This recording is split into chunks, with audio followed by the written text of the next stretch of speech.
Hello guys, we will see how to repair SMPS power supply. The D-Link power supply what we have, I'm going to turn it on by plugging it to the power supply.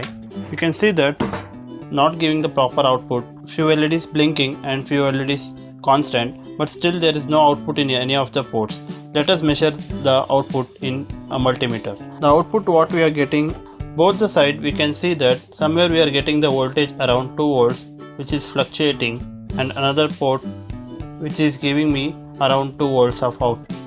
So this SMPS is rated for 12 volts which we are not getting. Let us open the SMPS and see what has happened inside and fix it. I have disconnected the power supply. The LEDs can be seen still glowing. That is due to the capacitors which is discharged. We see that some noise is coming inside. Oh, can you see that? The capacitors are blown out here. The capacitor's outer covering, which is made up of aluminum, a metal which is used for the protection safety purpose, it has come out and it has blown. If you see this circuit, these are the output capacitor filters which are burnt out. The reason for burning out of these capacitors are due to continuous using and aging. We can see that the cap of the capacitor which has blown and come out.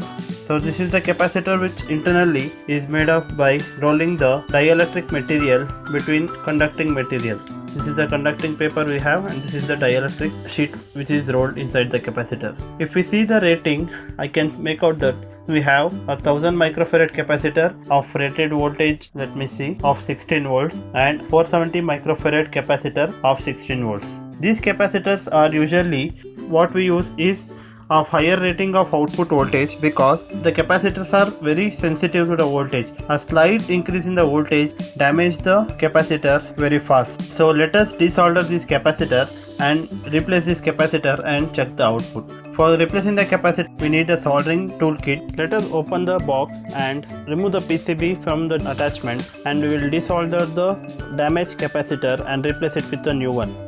Right now we have dismantled the PCB from the mounting, and we will use the soldering tool and desolder the PCB. Do not touch the PCB with bare hands. For removing the components, we will be using a tweezer and our soldering gun. Before desoldering, identify the faulty capacitor which has to be replaced and the terminals which has come here. The terminals of the capacitor are these two terminals which I am dismantling. I will be making use of tweezer for removing the capacitor carefully. During desoldering, you should be careful that the soldering gun should not touch the other terminals. If the lead gets touched to other terminals or get shorted, board may get damaged. Instead of repairing, you will be causing more damage to the PCB. We have removed one component, you can see here. Similarly, we will be removing other components as well. I have removed all the capacitors of the PCB. You can see that the capacitors are blown out and the capacitor strings have come out like this. This is made up of basically placing a dielectric between the conductor. This is the conducting sheet and this is the dielectric place in between.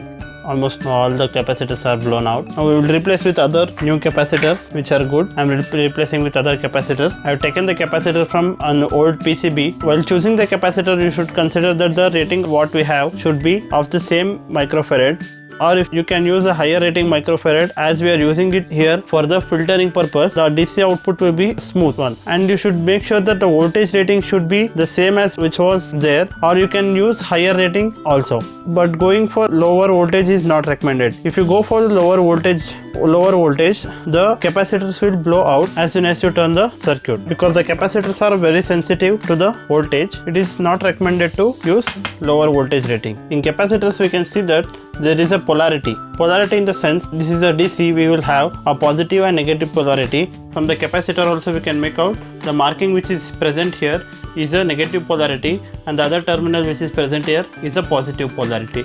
Similarly, in the PCB also they have mentioned the positive and negative polarity. Can you make out?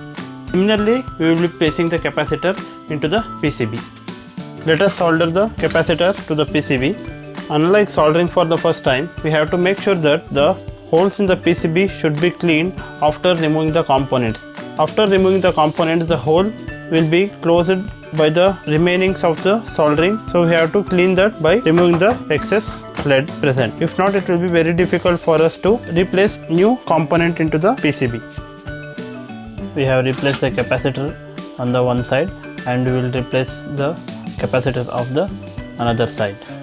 In this circuit, they have divided the PCB into two partitions. The one partition which supplies the output of 8 ports and another power supply supplies the output of another 8 ports, which is divided completely. We are almost done with all the components. Soldering the last capacitor. Soldering is really a tricky one which we should learn by practicing. Once you don't practice, we won't be having a successful soldering, which may lead to dry soldering, or even the contacts may get touched or contact, which will damage the PCB. Make sure there is nothing inside contacting terminals so that it gets shortage by touching other terminals in the PCB. We can see I have replaced all the components. Don't be amazed with the capacitor colors. I have just picked it from the old PCBs unused, which was good. The capacitor I have tested before replacing them.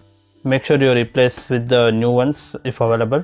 If not, you can also, if you know how to check the capacitor, you can replace with some old PCB. It is really tricky to place in such a congested place. With the help of tweezer and other things, I managed to place the capacitors here, and these are the individual filter output capacitors of each individual output. Now let's see, we will connect this SMPS to the mains power supply and check the output. Here it goes. I can see all the LEDs are glowing and there is no any fluctuation.